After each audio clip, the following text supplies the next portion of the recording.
a gente vai estar falando sobre um tema e sobre tópicos ligados a esse tema das energias e do petróleo, que, assim, com certeza você vai se deparar com esses assuntos na sua prova, de uma forma ou de outra. Você pode ter certeza que você precisa estudar a questão do petróleo em todos os aspectos envolvidos, a bioquímica dos combustíveis fósseis, dos hidrocarbonetos, as questões geopolíticas envolvidas nos conflitos por petróleo, na dinâmica da economia global ligada a esse recurso energético. E, além disso, toda a discussão que existe dentro do Brasil sobre petróleo, dentro da história brasileira, o que significou a descoberta das nossas reservas petrolíferas, o papel da Petrobras, e até hoje em dia em que tudo isso está sendo reconsiderado sob a perspectiva da necessidade da sustentabilidade, da redução do efeito estufa. Então, assim, são muitos tópicos diferentes, bastante relevantes, e você pode aproveitar esse momento em que você vai fazer sua redação, considerando esses tópicos, para selecionar alguns aspectos pertinentes desse tema e discutir isso na sua argumentação, problematizar essas questões que eu estou considerando aqui. E, inclusive, fazer uma pesquisa, fazer uma elaboração dessa discussão através da sua redação. Escrevendo o parágrafo de argumentação, incluindo como repertório sociocultural tópicos de outras áreas do conhecimento, e assim, redigir uma redação bastante completa sobre esse assunto é uma boa oportunidade de sintetizar aspectos importantes que você com certeza precisa saber até a prova. Certo? Então, a gente vai passar por alguns elementos de repertório sociocultural, sem a possibilidade de esgotar todos os aspectos ligados a isso, sem a possibilidade de explorar todo o repertório sociocultural que seria possível, mas com algumas considerações importantes que você deve acrescentar ao seu repertório, inclusive relembrando alguns conceitos dos quais a gente já falou, beleza? Então, esse tema é muito importante e você deve praticá-lo sob diferentes recortes também, pensando que existem outras maneiras de uma redação abordar esses problemas, além dessa que nós estamos apresentando hoje. Mas que, com certeza, se você fizer um bom texto com um bom repertório sociocultural, você vai estar preparado para essa discussão. Em primeiro lugar, o tema ele parte já de uma consideração de uma mudança, da necessidade de uma mudança, e a gente vai falar sobre isso obrigatoriamente no nosso texto, a necessidade de uma transição energética, ou seja, uma grande mudança, uma grande transformação social, econômica, ecológica, que é necessária, que nós vamos defender com esse texto. Mas lembre-se que essa maneira de apresentar o tema, ela está focada no elemento da mudança, da proposição de uma mudança, e que não é apenas sobre isso que você vai falar na sua redação, não é apenas sobre a necessidade da mudança. Isso certamente ficará mais destacado no seu parágrafo de conclusão, com suas propostas de intervenção. Então, em um tema que exige isso de nós, exige já pensar diretamente na necessidade das mudanças, é bem importante você ter boas propostas e você fazer uma discussão coerente voltada para as mudanças que você vai defender, que são necessárias, mas que ao longo dos parágrafos de argumentação você vai ter que levantar problemas, outros aspectos que é preciso considerar antes de falar da mudança. Então, a transição energética sugere, como os próprios textos da coletânea afirmam, a questão de promover fontes de energia limpas, renováveis, sustentáveis. E para a gente chegar a isso, chegar à conclusão da necessidade dessas novas formas de energia, existe um percurso que você vai ter que argumentar, desenvolver, falando, como os textos indicam, por exemplo, sobre a atual realidade da utilização de energia no Brasil, no mundo, em que existe uma forte dependência do petróleo, dos combustíveis fósseis. Então, embora a gente não vai focar também apenas em falar do petróleo nesse texto, na sua redação, você vai considerar isso e vai passar por uma reflexão sobre o uso do petróleo pela sociedade capitalista, pela sociedade brasileira em particular. E, ao problematizar a questão do petróleo, você pode usar aí o seu repertório histórico, por exemplo, para introduzir essa questão no seu texto, seja no parágrafo de introdução ou quando você estiver argumentando, trazendo uma reflexão histórica. A gente poderia fazer várias considerações históricas, partindo desde talvez o uso extensivo do petróleo que começou com a Revolução Industrial, O grande marco da dependência da sociedade contemporânea, da sociedade capitalista com relação aos combustíveis fósseis, é o advento da Revolução Industrial, quando pela primeira vez foram utilizados de forma em larga escala, após o surgimento também dos motores a combustão, de todos os recursos tecnológicos que permitiram usar o petróleo, usar os combustíveis fósseis como fonte de energia para as indústrias, para as regiões residenciais. E, na verdade, é muito válido considerar ali o contexto socioeconômico, contexto histórico da Revolução Industrial para falar sobre isso. Uma das coisas que a gente já citou, que relaciona os combustíveis fósseis com a Revolução Industrial, tem a ver com o fato de que foram grandes inovações tecnológicas, grandes mudanças, né, que vieram da ciência, das pesquisas científicas e tecnológicas da época, a possibilidade de transformar totalmente a sociedade, transformar totalmente a economia global através de uma descoberta, de um advento científico. E isso justifica a importância desse elemento na nossa sociedade, né, da valorização da ciência, da tecnologia, das pesquisas, da inovação. Afinal de contas, toda a estrutura econômica que nós vivemos até a sociedade atual, aliás, não só a estrutura econômica global, mas a própria estrutura política, geopolítica global, ela está relacionada com o poder que foi obtido, que foi conquistado com a ciência, com a revolução científica e tecnológica que aconteceu junto com a Revolução Industrial. Então, né, nesse sentido, vale lembrar como que o petróleo realmente trouxe uma grande transformação global em várias esferas diferentes. Desde aquele momento é importante considerar, né? A gente pensa na Revolução Industrial como sendo um marco do nosso mundo moderno e, na verdade, deve se lembrar que ela só foi viabilizada pelo uso dos combustíveis fósseis. Inclusive, né, não só o petróleo foi aquele que teve a sua importância mais prolongada até hoje, mas também o carvão mineral e outros combustíveis fósseis. Sendo que, nesse momento, né, existe um marco também de uma mudança que não é só uma mudança social, econômica, histórica, mas é uma mudança também que nós sabemos que aconteceu em escala geológica.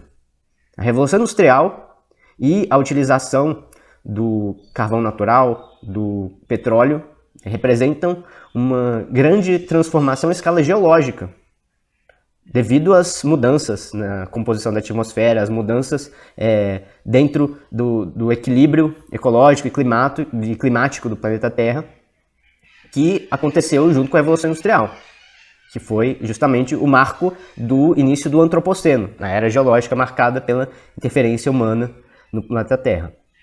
Então, já ia falar um pouco mais sobre isso, mas lembrando essa primeira consideração, que realmente, né, existe uma grande importância, um grande marco, o surgimento do uso em larga escala do petróleo e dos combustíveis fósseis pela humanidade. Desde a importância que isso representou para o advento do mundo moderno, em termos de disponibilidade de energia para a produção industrial, para a produção de mercadorias, passando pela importância disso também na composição geopolítica global, já que aqueles países que mais obtiveram desenvolvimento econômico, graças ao uso dessas tecnologias, desses recursos, principalmente os países europeus e os Estados Unidos, foram os países que desempenharam um protagonismo político, econômico, global, desde esse momento. Daí a importância desses recursos, de compreender o seu papel na sociedade, na economia e na globalização. Mais especificamente, também valeria a pena a gente considerar a importância do petróleo no contexto brasileiro. Esse seria um assunto importante de você revisar mais diretamente, incluir no seu texto uma reflexão nesse sentido, de considerar a importância do petróleo no contexto, né, histórico brasileiro, desde o descobrimento das primeiras reservas mais importantes e a criação da Petrobras e, né, tudo que representou essa empresa estatal, Petrobras, para a economia brasileira, para a história brasileira até os dias atuais. Isso, né, é um aspecto bem importante de a gente considerar, porque, na verdade, a gente está analisando um paradigma, um contexto que necessariamente vai ter que mudar daqui para frente. As próximas as próximas décadas verão exatamente, né, uma transformação, uma transição necessária entre esse modelo econômico, energético, baseado nos combustíveis fósseis, baseado no petróleo, e a substituição por um novo modelo. E aí vale considerar realmente, né, como é o funcionamento desse modelo atual, para justamente na forma de uma crítica, né, na sua argumentação, criticando esse modelo, esse contexto, por vários aspectos, né? E a gente pode tomar diferentes pontos de vista na argumentação para abordar isso, para abordar a questão do petróleo, a questão dos combustíveis fósseis e problematizar a necessidade dessa mudança. Então vai ser interessante a gente fazer um parágrafo de argumentação sobre isso, criticando, talvez, né, analisando desde o surgimento, se você quiser falar a partir dessa contextualização da Revolução Industrial, do século XVIII, do século XIX, ou se você quiser falar disso no contexto brasileiro. Havia um grande contexto de uma euforia nacionalista com a criação da Petrobras. Foi criada uma grande campanha, né, que teve figuras importantes da política, da intelectualidade brasileira, como por exemplo Monteiro Lobato, que defendiam a bandeira do petróleo é nosso. Já no começo do século XX, né, havia essa expectativa que associava a soberania sobre os recursos energéticos, sobre o petróleo, os recursos minerais brasileiros, como uma questão nacional, uma questão patriótica importante.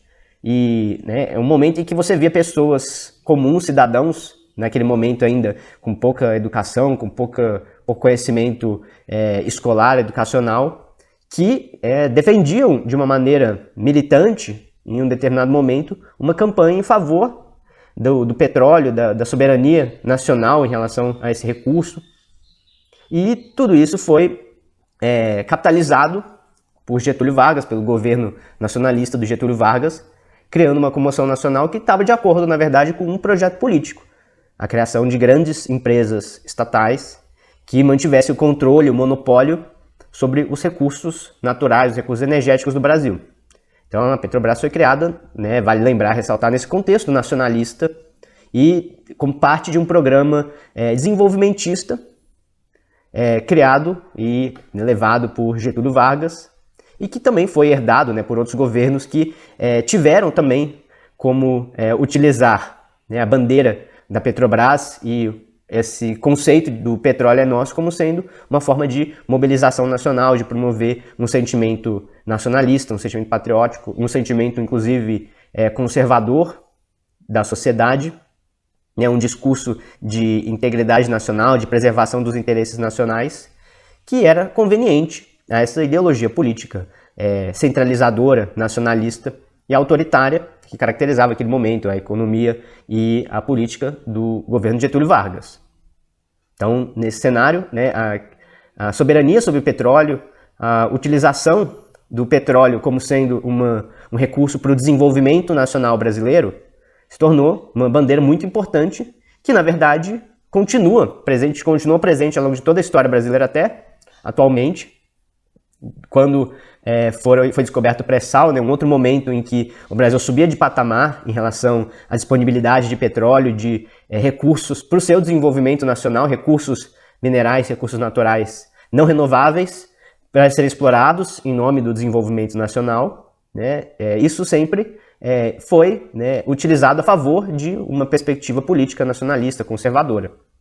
A campanha do pré-sal, em defesa do pré-sal, ela mantinha, de certa forma, também esse discurso em favor da soberania nacional e da disponibilidade de recursos para o desenvolvimento nacional brasileiro, que, na verdade, né, sob um diferente contexto, já sem, por exemplo, muita força, um discurso de uma grande empresa com um monopólio estatal sobre a exploração do petróleo que ia trazer esse desenvolvimento, embora isso tenha sido considerado, até mesmo na época havia a ideia de uma criação de uma outra estatal para administrar o pré-sal, mas hoje em dia a gente sabe que essa visão de uma Petrobras estatal, forte, com monopólio sobre a exploração dos recursos brasileiros, isso já não tem tanta força, né? Essa é uma ideologia que ficou para trás, de alguma maneira, embora ainda seja defendida por setores da sociedade brasileira, Por exemplo, né, os sindicatos que defendem os trabalhadores da Petrobras encampam muito essa perspectiva política, mas hoje em dia esse discurso se encontra enfraquecido. E uma das razões é que realmente já não é um consenso tão forte, aliás, né, não é um consenso de forma nenhuma na sociedade brasileira a concepção de explorar exaustivamente o pré-sal e apostar as nossas fichas de desenvolvimento nacional nesse recurso, nessas reservas. Portanto, isso hoje em dia já se torna algo mais crítico, mas eu queria de alguma forma lembrar desse contexto histórico, do que representou realmente a Petrobras. Hoje em dia é um discurso de privatização, para chegar até o ponto em que nós chegamos, em que a Petrobras perde o monopólio de exploração do petróleo, né, nas águas brasileiras, né, no território brasileiro, sem muita problematização pela sociedade brasileira, sem uma mobilização relacionada a isso, é uma grande mudança, porque essa questão ela já foi muito importante ao longo da história do Brasil. Vale a pena você, né, recapitular episódios dessa história do Brasil com o petróleo. Mas para a gente argumentar mais diretamente sobre isso, né, eu gostaria de propor uma reflexão que resume a questão econômica do petróleo para o Brasil e que vale para a atualidade, até a questão do pré-sal, pensando como o nosso intérprete da realidade brasileira, Caio Prado Júnior, que refletia sobre a questão do desenvolvimento nacional, que se questionava, tinha como principal questionamento a busca por um projeto de desenvolvimento nacional. A preocupação do Caio Prado Júnior em sua obra é a afirmação de um projeto de desenvolvimento nacional para o Brasil. E ao recapitular a história brasileira, Caio Prado Júnior observa que a exploração de recursos naturais em interesse do mercado internacional foi algo que nunca trouxe desenvolvimento para o Brasil. Os diferentes ciclos de exploração dos recursos brasileiros em favor dos interesses do mercado internacional, na verdade, representaram sucessivos ciclos em que os recursos brasileiros, os recursos naturais, os recursos econômicos, foram destinados ao abastecimento do mercado internacional e, por outro lado, não trouxeram um desenvolvimento para o país. É frequente que uma série de nações, inclusive com relação à questão do petróleo, tenham uma certa dificuldade de desenvolvimento, apesar de disporem de abundância desses recursos. Porque frequentemente ocorre como no Brasil, Caio Prado Júnior, em que a exploração desses recursos serve exclusivamente para o enriquecimento de uma elite, de uma minoria econômica, e que os resultados daquele sistema, daquela atividade econômica a longo prazo para o Brasil não representam uma possibilidade de progresso. Basta pensar, por exemplo, um exemplo claro disso é a exploração de ouro, de diamantes, de esmeraldas, de minérios nas Minas Gerais ao longo de toda a história da colonização até os dias atuais, e o legado disso em termos econômicos, né? Aquela riqueza que foi extraída da terra de Minas Gerais ao longo de toda a colonização, ao longo do século XVII, XVIII, XIX, não deixou um legado econômico significativo. Onde está a riqueza, né, daquelas minas de ouro preto, de diamantina? Na verdade, foram criadas cidades históricas com uma certa riqueza de recursos arquitetônicos, culturais, mas muito pouco em termos de um legado econômico para a região, para o Brasil. Esses recursos foram explorados exaustivamente no território brasileiro, sem que isso tivesse gerado um desenvolvimento nacional. Portanto, né, na verdade, não houve um benefício de interesse da sociedade brasileira em explorar em favor do mercado internacional, da demanda, do interesse do mercado internacional, esses recursos brasileiros. Devido, inclusive, né, a governos que não priorizaram, ao explorar esses recursos, os interesses a longo prazo da sociedade brasileira, já que eles foram extraídos e não houve, né, um benefício, não houve um progresso social e econômico que viesse para a população brasileira, para a sociedade brasileira. Portanto, né, essa disponibilidade de recursos, ela, na verdade, não representa uma oportunidade de progresso, a não ser que haja um projeto de desenvolvimento nacional em que essa exploração de recursos seja voltada para atender os interesses da sociedade brasileira, da população brasileira. E, na verdade, né, a gente pode perceber, como Caio Prado Júnior, que ao longo de toda a nossa história econômica, a prioridade dada aos interesses do mercado internacional fez com que não fosse possível, até hoje, explorar esses recursos e obter benefícios sociais, econômicos, para os próprios cidadãos brasileiros. Na verdade, a riqueza gerada por essas atividades econômicas, ela permaneceu concentrada, ela foi destinada, né, aos proprietários de capital internacionais, e no final das contas, o Brasil não obteve um desenvolvimento econômico significativo, devido a esse, né, interesse internacional, devido à prioridade dada a esses grandes proprietários de capital internacionais, em detrimento do interesse da sociedade brasileira. Certo? Aí, por exemplo, quando a gente for refletir sobre o petróleo hoje, a gente poderia levar isso em consideração.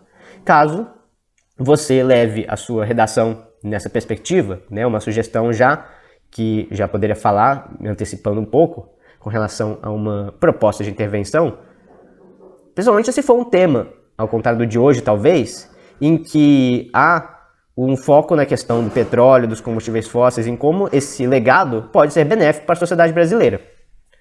Segundo, né, desconsiderando ainda nesse momento exatamente que, segundo, né, alguns climatologistas, segundo alguns cientistas da área do clima, dos recursos naturais, afirmam que, na verdade, o melhor com relação ao petróleo é deixar ele no chão, não mexer com ele mais.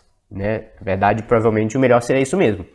Mas desconsiderando essa perspectiva, se você poderia encontrar, por exemplo, uma discussão que justifique a necessidade de explorar esses recursos, porém fazer com que a riqueza produzida por essa exploração fosse benéfica para a população brasileira, através de impostos, de taxas que garantam que os rendimentos obtidos com a exploração desses recursos sejam destinados, por exemplo, à educação brasileira, à saúde brasileira, ou até mesmo, mais interessante, fossem investidos no desenvolvimento de novas fontes energéticas, de energias limpas e renováveis. Isso já seria viável, né? Na verdade, essa é uma proposta bem modesta, né? Porque se fosse ver, isso teria que ser mais radical, essa mudança, se fosse, né, realmente levado em consideração as necessidades do Acordo de Paris, as necessidades de impedir e reduzir o aquecimento global hoje em dia, não daria nem para fazer isso. Mas essa é uma proposta já limitada, digamos assim, que poderia ser levada em consideração, já que, se a gente pensar, a política brasileira e em boa parte do mundo não está disposta a aceitar sequer isso. Né? E aí o que a gente está falando, que é obter recursos, né, que pudessem ser investidos a benefício da sociedade brasileira a longo prazo, na exploração desse recurso, é algo extremamente coerente. Inclusive tem a ver com o princípio de que, isso é uma coisa importante para falar desse tema, os recursos energéticos, os combustíveis fósseis, os minerais, os recursos minerais disponíveis no Brasil, eles não são de posse, de propriedade dos brasileiros de hoje. O petróleo do pré-sal ele não pode ser explorado exclusivamente em favor dos interesses imediatos econômicos dos brasileiros de hoje, né? E prejudicar, por exemplo, o interesse dos brasileiros futuros. Os brasileiros do futuro têm tanto direito, digamos assim, ao petróleo do pré-sal, aos recursos minerais do Brasil, quanto os cidadãos de hoje. E aí, a partir dessa reflexão, é necessário considerar que não é possível explorar esse recurso sem garantir que aquilo vai beneficiar as futuras gerações de brasileiros. Dada essa reflexão, a necessidade de que realmente, né, eles sejam explorados de uma maneira racional, de uma maneira que seja benéfica, de uma forma a longo prazo para a sociedade brasileira, para a população brasileira. Além disso, a gente deve levar em consideração que existe atualmente já uma grande pressão, uma grande demanda para que esses recursos eles já sejam encarados de uma forma diferente atualmente, não deixando para gerações futuras a necessidade de se desfazer da economia baseada no petróleo, na sociedade baseada no petróleo, mas que essa é uma demanda atual e imediata. E aí, nessa perspectiva, as mudanças têm que ser mais profundas, mais radicais do que essas que a gente abordou até agora. né? A gente não deve levar em consideração somente, por exemplo, os interesses econômicos da sociedade brasileira em termos de soberania sobre os seus recursos naturais.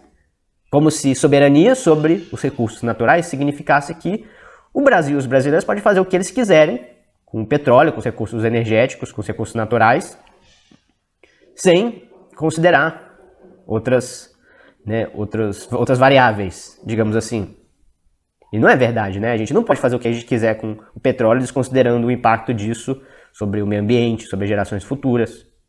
Então, soberania sobre os recursos naturais não implica em uma utilização irracional e inconsequente desses recursos, em uma exploração predatória desses recursos, para caracterizar assim.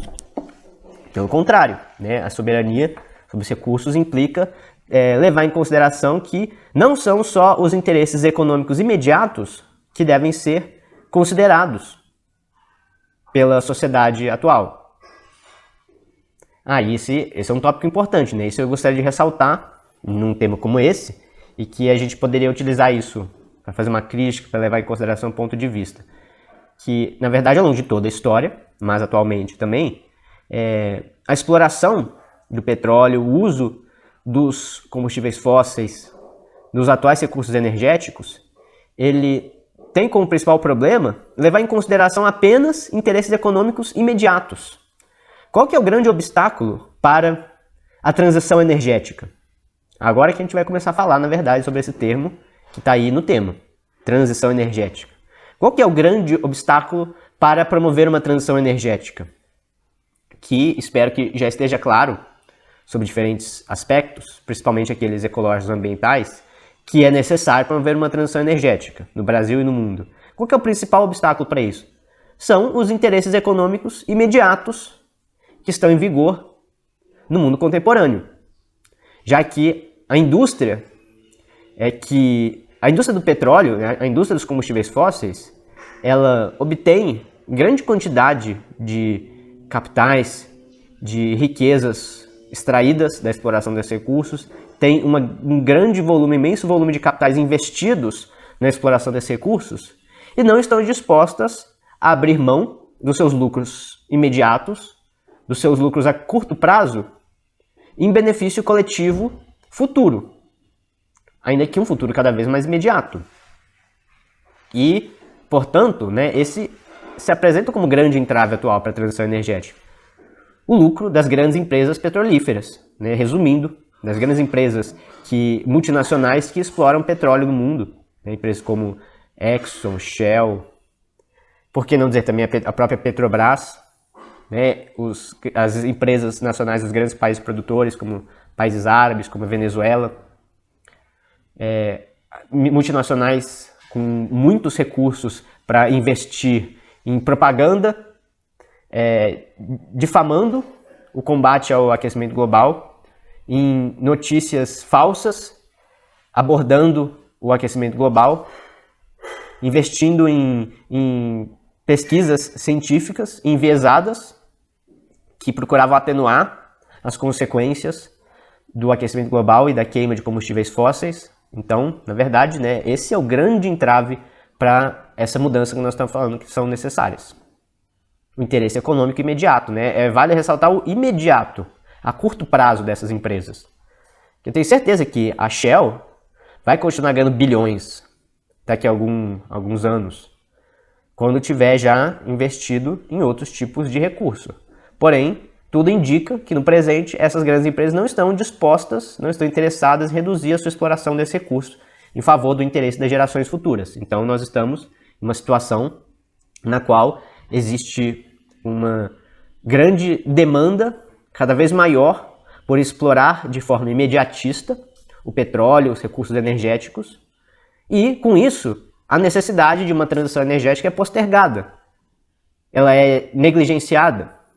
Ela é, inclusive, atacada por notícias falsas, por cientistas que vão contra o consenso de uma boa parte, de 99% da comunidade científica, acerca das consequências dos combustíveis fósseis e do aquecimento global que está ligado aos combustíveis fósseis, para que essas grandes empresas continuem explorando esses recursos atualmente e gerando bilhões de dólares às custas do meio ambiente, mas vale lembrar também a custa da saúde dos cidadãos, principalmente dos países do terceiro mundo, relembrando os inúmeros episódios de vazamentos de petróleo, de vazamentos químicos, de petroleiras e refinarias que prejudicaram uma série de comunidades em vários lugares do Brasil, do mundo, de forma frequente, desconsiderando os impactos para a saúde criados pela poluição ambiental, enfim, e desconsiderando também, né, a necessidade de uma sustentabilidade, a necessidade de explorar os nossos recursos, de produzir as nossas necessidades de subsistência sem prejudicar a capacidade das gerações futuras fazerem o mesmo, como é definida a sustentabilidade. Portanto, né, é extremamente necessário promover essa transição energética. É extremamente necessário modificar a matriz de utilização de recursos energéticos dos combustíveis fósseis para energias renováveis, limpas, sustentáveis, ecológicas. E aí, né, as nossas propostas têm que ir nessa direção. A gente deve pensar em como promover essa transição, algo que é bastante complexo, é bastante, né, difícil de considerar, né, uma mudança em escala global, uma mudança de eras históricas na sua proposta de intervenção. Mas você vai ter que dar um jeito de encaixar isso de uma forma pertinente no seu texto. Porque se trata disso, né? A gente viveu a era do petróleo, dos combustíveis fósseis, desde a Revolução Industrial até o presente. No presente, isso se encontra indefinido. É o fim de uma era e o surgimento de uma nova era em que ainda não é totalmente claro como ocorrerá essa transição. Então, a gente estamos diante de algo bastante crítico. Mas, né, você consegue fazer uma proposta de intervenção pertinente, né? Eu vou dar alguns caminhos para que isso fique coerente no seu texto, mas a gente está pensando nesses termos, dessa grande mudança que é necessária para o mundo.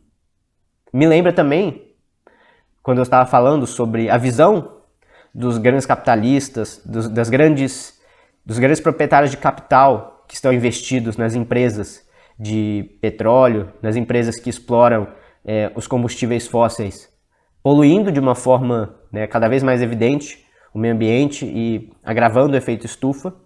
Isso lembra uma frase do Karl Marx, no seu Capital, que ele citava que para os interesses dos grandes capitalistas, o pensamento que vale é: depois de mim pode vir o dilúvio.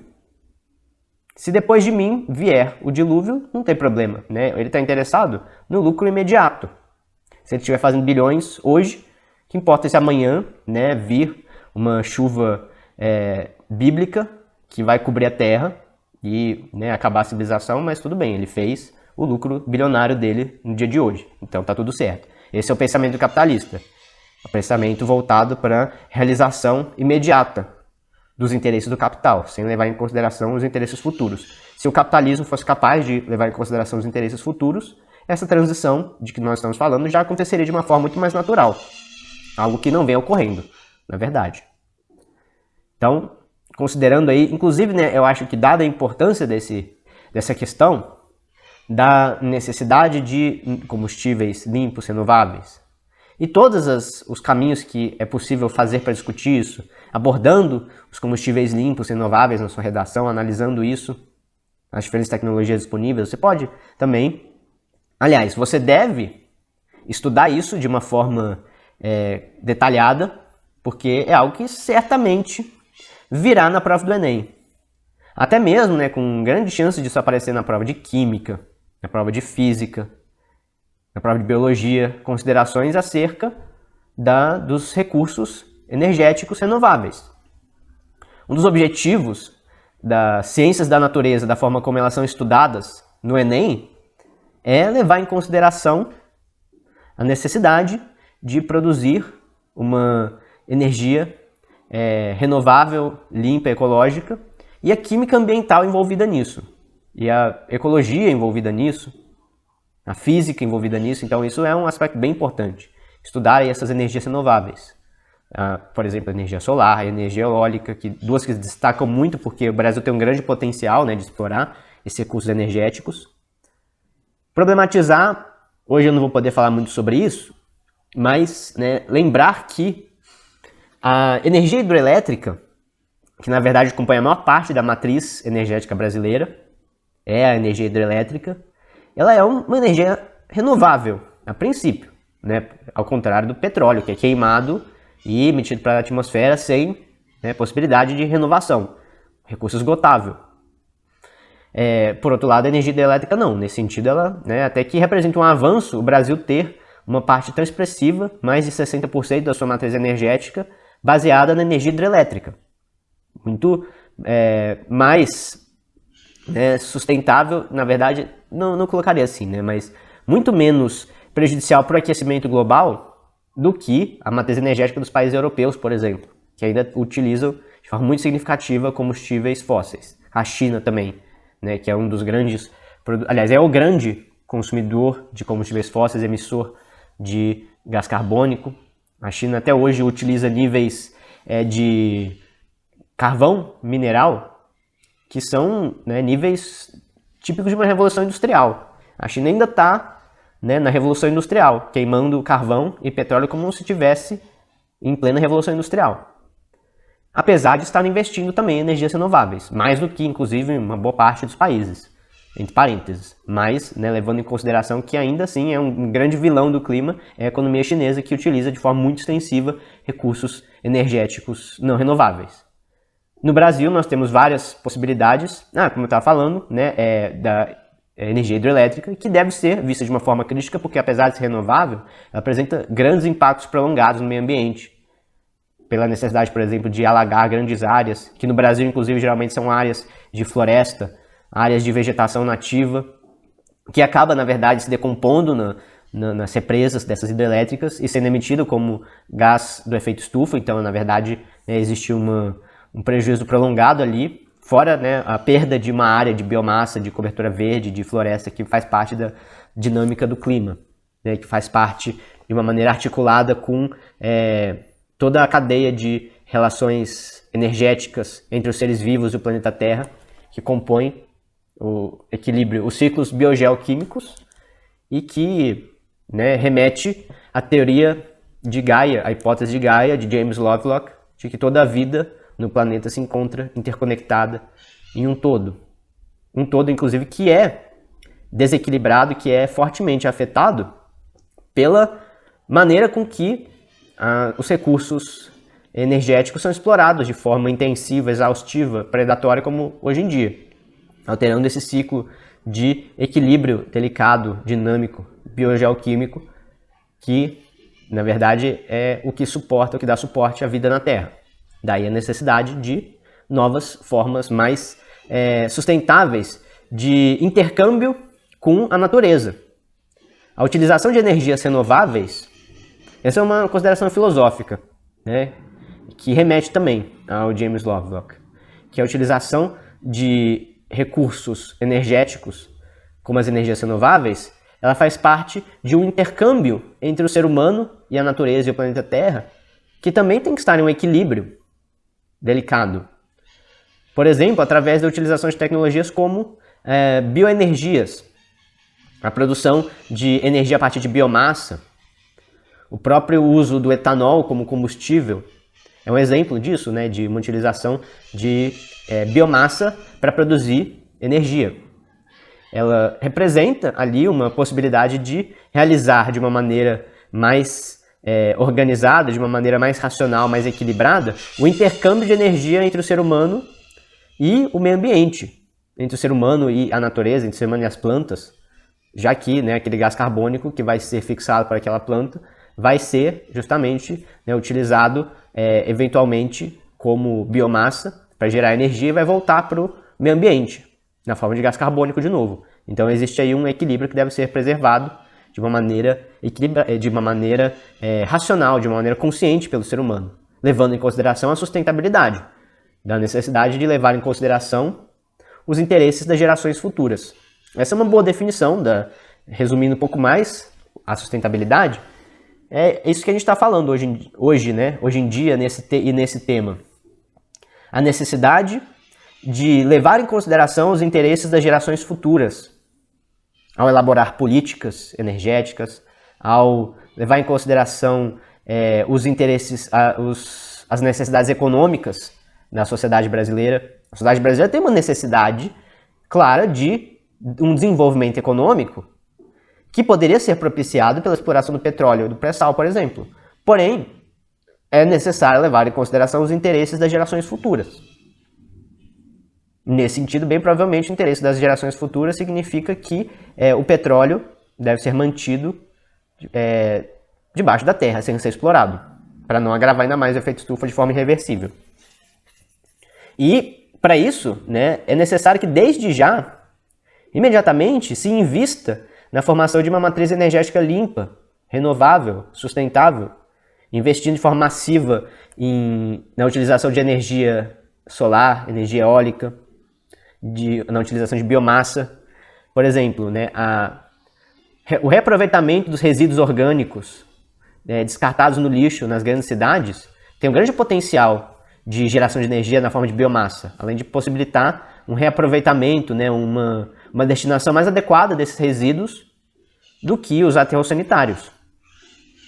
E principalmente, né, uma ideia que eu tenho mais direta, mais objetiva sobre o que falar nesse aspecto, numa proposta de intervenção, uma das formas mais viáveis de promover uma transição energética seria investir em uma geração descentralizada de energia, de uma forma em que cada indivíduo, cada família possa gerar a sua energia com os recursos disponíveis, inclusive de acesso facilitado e subsidiado pelas políticas públicas, pelas políticas econômicas do governo, acesso facilitado a recursos para geração de energia solar, de forma descentralizada. Se os lares brasileiros pudessem produzir energia solar e abastecer a sua própria necessidade, né, na verdade não seria necessário grandes projetos, megaprojetos de engenharia como as grandes usinas hidrelétricas que, na verdade,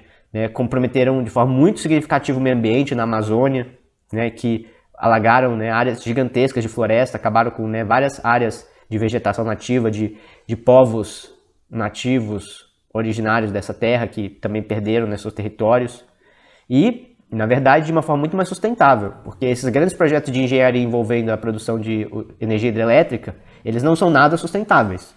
E, por outro lado, seria extremamente viável, né, aumentar a autossuficiência, a gente poderia resumir assim, promover a autossuficiência energética dos lares brasileiros, através de campanhas que facilitem o acesso, promovam o acesso a recursos para geração de energia solar e outras energias renováveis. A própria biomassa, na verdade, ela também pode ser produzida de uma forma descentralizada, né? Hoje em dia já existe como instalar biodigestores para, com a biomassa, os resíduos orgânicos, produzir biogás dentro de casa e não precisar de gás natural, liquefeito de petróleo, gás de cozinha, né? Então existem várias alternativas que dizem respeito a uma valorização, na verdade, disso que muitos governos, na verdade, não estão interessados em promover, uma autossuficiência das famílias, dos indivíduos, em suprir as suas necessidades energéticas. E algo que pode ser viabilizado pelo governo, né, de forma mais acessível. As tecnologias estão se tornando mais baratas, se tornando mais acessíveis através do próprio mercado, mas a verdade é que existem recursos que deveriam ser investidos nisso pelo poder público, inclusive recursos que poderiam vir, dentro da sua proposta de intervenção, de taxações de impostos que fossem criados sobre os combustíveis fósseis, sobre a gasolina utilizada pelo transporte individual, né, que na verdade é cara, porém, na verdade, deveria subsidiar uma mudança para um outro modelo.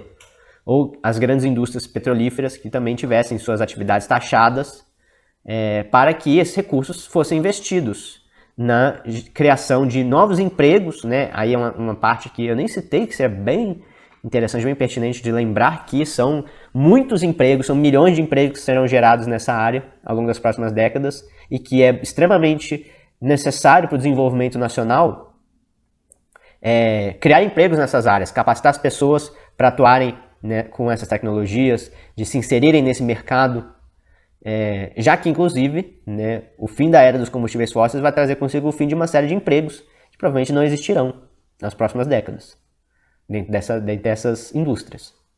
e que, por outro lado, né, empregos que poderiam surgir dentro dessas novas áreas de interesse econômico.